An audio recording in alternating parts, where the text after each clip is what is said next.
Hujan deras yang melanda sejumlah wilayah di Aceh Singkil, selama 2 hari belakangan ini mengakibatkan sejumlah akses jalan, terendam banjir.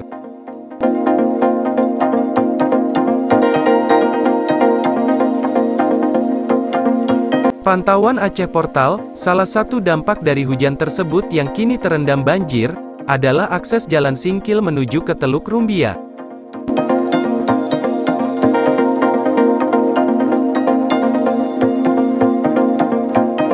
Akses tersebut, satu-satunya akses yang digunakan kedua warga di pinggiran sungai, yaitu Teluk Rumbia dan Rantau Gedang, untuk menuju Kecamatan Singkil yang merupakan pusat ibu kota kabupaten daerah setempat.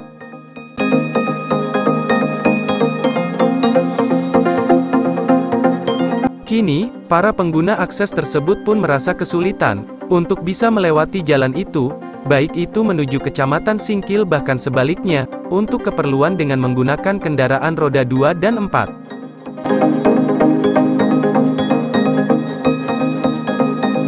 Untuk diketahui, selain akses jalan Teluk Rumbia menuju Kecamatan Singkil terendam banjir, kini terpantau badan jalan pedesaan di perkarangan rumah warga pun mulai digenangi banjir, kondisi air pun kini terpantau terus naik.